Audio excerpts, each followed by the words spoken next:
नमस्कार इंडियंस, अपना इंडिया में आपका बहुत बहुत स्वागत है। आप सब स्वस्थ और अच्छे होंगे ऐसी उम्मीद और हम कामना करते हैं। मैं हूं देवेंद्र पटेल। दोस्तों, आज हम आपसे बात करेंगे भ्रष्टाचार के मुद्दे पर। दोस्तों, आज हम आपसे बात करेंगे भ्रष्टाचार की वकालत करने वाले लोग। कहीं ना कहीं कुछ लोग ऐसे हैं जो भ्रष्टाचार में स्वयं लिप्त पाए जाते हैं। दोस्तों, हम आपसे बात करेंगे भ्रष्टाचार की मुख्य वजह क्या है, मुख्य जड़ क्या है, इस पर आपसे चर्चा करेंगे। दोस्तों, क्या भ्रष्टाचार की बात करने वाले लोग कहीं ना कहीं भ्रष्टाचार को बढ़ावा देने में भी सहायक बनते जा रहे हैं? आपसे इस मुद्दे पर चर्चा करेंगे। दोस्तों, कहीं ना कहीं व्यक्ति को रिश्वत देने के लिए मजबूर किया जाता है। क्या भ्रष्टाचार से सबसे ज़्यादा शोषित समाज का गरीब वर्ग है? वह वर्ग है जिसकी सुनने वाले बहुत कम लोग हैं। यह समाज का वह व्यक्ति, वह इंसान है जो कहीं ना कहीं भ्रष्टाचार से बहुत ज़्यादा पीड़ित है। छोटे से छोटे काम कराने के लिए उसे कहीं ना कहीं रिश्वत देनी पड़ती है या फिर उस भ्रष्टाचार का सामना करना पड़ता है जो भ्रष्टाचार के खिलाफ आवाज़ उठाने में कहीं ना कहीं अक्षम है। उनके सरलता से काम होने वाले भी बड़ी कठिनाई से काम होते हैं अगर वह कहीं ना कहीं रिश्वत ना दें। इस प्रकार से दोस्तों, एक बहुत लंबा समय व्यतीत हो चुका है, एक बहुत लंबा समय निकल चुका है कि आए दिन भ्रष्टाचार पर बात होती रहती है। लोग भ्रष्टाचार के मामले में बड़े बड़े वायदे करते हैं। आपने बड़े बड़े मंचों से लोगों को भ्रष्टाचार के खिलाफ बोलते हुए देखा होगा। क्या वह सत्यता धरातल पर है? क्या वो जो मंचों से बात कही जाती है उसका अस्तित्व समाज में है? क्या वो ही उन कर्तव्यों का, उन मूल्यों का पालन करते हैं जो भ्रष्टाचार पर बहुत बहुत बड़ी बात करने वाले कुछ लोग होते हैं? हालांकि सब लोग इसमें सम्मिलित नहीं हो सकते, लेकिन अधिकांशतः लोग ऐसे पाए जाते हैं कि जिनके बड़े बड़े मंचों से बोल कुछ और होते हैं, जिनकी मंचों पर भाषा कुछ और होती है। वही व्यक्ति जब मंच से धरातल पर आते हैं, उनके व्यवहार में पूर्णतः परिवर्तन दिखाई देता है। आप और हम धरातल से जुड़े हुए लोग हैं। बहुत अधिकांश लोग ऐसे हैं जो समाज में उन लोगों से जुड़े हुए हैं जो कहीं ना कहीं वंचित, शोषित, पीड़ित और कमज़ोर और उत्पीड़न के शिकार लोग हैं। उन लोगों की पीड़ाओं के बीच जाकर देखिए, उन लोगों के बारे में चर्चा करने वाले लोग क्या वास्तविकता में उनके साथ वही व्यवहार करते हैं जो वह पूंजीपति या फिर सामंतवादी लोगों के साथ व्यवहार करते हैं? हमारे देश में भ्रष्टाचार पर समय समय पर बहुत बहुत बड़ी आवाज़ें उठाई गई हैं। तमाम लोगों के द्वारा उन आवाज़ों के खिलाफ लड़ाई लड़ने का काम भी किया गया है। लेकिन ये भ्रष्टाचार हमारे देश से समाप्त क्यों नहीं हो रहा, बल्कि ऐसा एहसास होने लगा कि भ्रष्टाचार कहीं ना कहीं और ज़्यादा बढ़ सा रहा है। देश में तमाम ऐसी एनजीओज हैं, संस्थाएं हैं जिन्होंने भ्रष्टाचार के खिलाफ काम करने की मुहिम छेड़ रखी है और वो भ्रष्टाचार के खिलाफ काम भी कर रहे हैं। लेकिन भ्रष्टाचार एक ऐसी जड़ है जिसको हिला पाना बहुत मुश्किल हो रहा है। तमाम कंट्रीज़ में भ्रष्टाचार को पर नकेल कसी गई है। भ्रष्टाचार कहीं ना कहीं देखा जाए वहाँ पर बहुत कम स्तर पर भ्रष्टाचार होता है, लेकिन हमारे देश में ऐसी जड़ें मजबूत हो गई कि भ्रष्टाचार को रोकना मुश्किल नहीं, मुझे लगता है कि कहीं ना कहीं इस समय असंभव महसूस हो रहा है। क्योंकि अगर कोई गरीब व्यक्ति या फिर पीड़ित व्यक्ति, भ्रष्टाचार से पीड़ित व्यक्ति अगर कहीं शिकायत करे और उस अधिकारी के अगेंस्ट शिकायत करे कि ये व्यक्ति भ्रष्टाचार में लिप्त है, उसकी जांच कौन करेगा?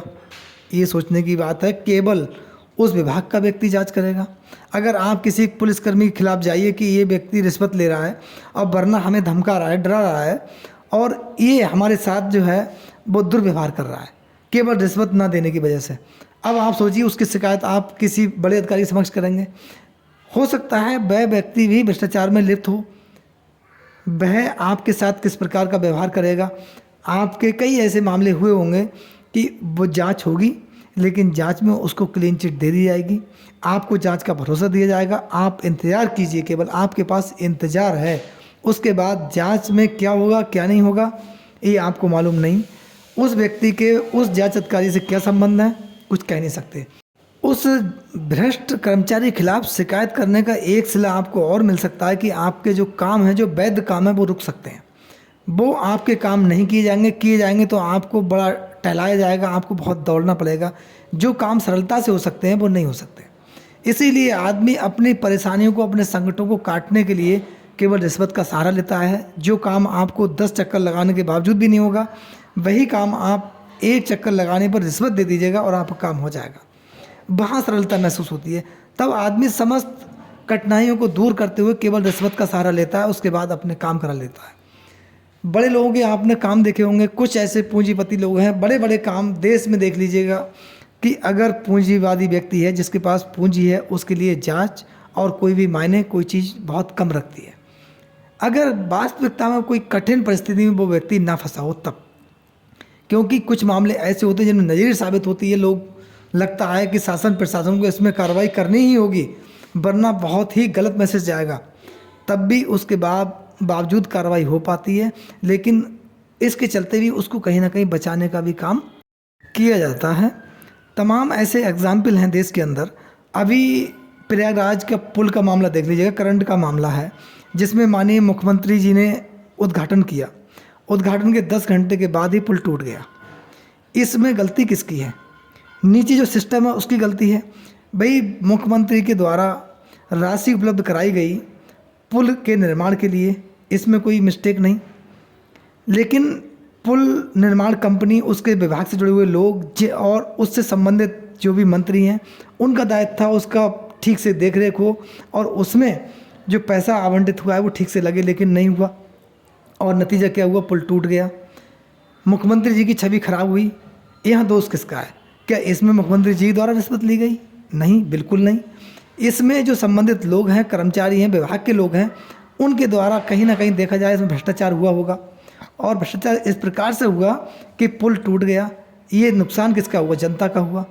जनता के पैसे को, जनता की गाड़ी कमाई को लोगों ने किस प्रकार से बांटकर और खा लिया और लोगों को क्या मिला बदले में? टूटा हुआ पुल। दोस्तों इसमें क्या होगा? कुछ लोग निलंबित होंगे, कुछ के खिलाफ कार्रवाई होगी, लेकिन मेन लोगों के खिलाफ कार्रवाई करने की हिम्मत किसके अंदर है? ये सोचने की बात है। क्या लोग जो इस भ्रष्टाचार की मेन बॉडी है उन तक पहुंचने के लिए हिम्मत जुटा पाएंगे? लेकिन नहीं, केवल उन्हीं के खिलाफ कार्रवाई होगी जो नीचे स्तर पे हैं, जिनका काम मात्र वहाँ पर कार्य करवाना, देख रेख करना, बस वो है। या फिर कोई छोटे मोटे ठेकेदारों के खिलाफ कार्रवाई हो सकती है कि बड़ा ठेकेदार जो इसका टेंडर लेने वाली बड़ी कंपनी है उसके अगेंस्ट कार्रवाई हो सकती है क्या? इसमें सोचने के कई ऐसे मामले हैं कि भ्रष्टाचार के मामले में जो बड़े लोग होते हैं, जो बड़े, चाहे वो कोई अधिकारी हो चाहे वो कोई मंत्री हो, उनके खिलाफ बोलने की हिम्मत किसी के अंदर नहीं है, साहस नहीं। अगर इस पूरे प्रकरण में जांच भी होगी तब मेन जो बड़े पूंजीपति लोग या फिर रसूखदार लोग हैं उनको बचा लिया जाएगा। यहाँ पर एक मैंने एग्जाम्पल आपको और देना चाहता हूँ, ज्योति मौर्य, आलोक मौर्य का मामला। आप इस प्रकरण में देखिए, आलोक मौर्य ने बड़े बड़े गंभीर आरोप लगाए थे, सनसनीखेज आरोप लगाए थे। आलोक मौर्य ने अपनी पत्नी ज्योति मौर्य पर और मनीष दुबे पर और एक महिला होमगार्ड ने लगाए थे। इसमें जांच अधिकारी कौन थे? जांच अधिकारी भी वही और कृत करने वाले जिन पर आरोप लगे थे वो भी अधिकारी। क्या इसमें जनता की आवाज़ सुनी गई या जनता को इसमें न्याय मिला या कहीं ना कहीं लोग जो पीड़ित हुए, जो महिलाएं पीड़ित हुई, परेशान हुए, उनको न्याय मिला या भ्रष्टाचार पर कहीं ठीक जवाब मिला? अगर प्रयागराज कमिश्नर के द्वारा ज्योति मौर्य को क्लीन चिट दी गई, उसको सही और वैध मान लिया गया और शासन को रिपोर्ट भेज दी गई, उनकी फाइल बंद करने की सिफारिश हो गई, ठीक इसी के उलट महिला होमगार्ड के द्वारा जो शिकायत की गई थी उसमें मनीष दुबे दोषी पाए गए थे, उनके खिलाफ एफआईआर दर्ज करने और सस्पेंशन की प्रे की गई थी जांच अधिकारी के द्वारा, उस पर एक्शन क्यों नहीं हुआ? तो देश में हजारों ऐसे मामले हैं जो बड़े लोगों या पूंजीपति या फिर अधिकारियों के अगेंस्ट है, लेकिन उसमें एक्शन होना पॉसिबल नहीं हुआ। क्या कानून गरीबों के लिए है? कानून केवल गरीबों को डराने के लिए है? बड़े लोग केवल कानून को ठेंगा दिखाने का काम करते हैं, जैसे हेमंत सोरेन हैं, केजरीवाल हैं, भूपेश बघेल हैं, तमाम ऐसे नाम है, लंबी फहरिस्त है।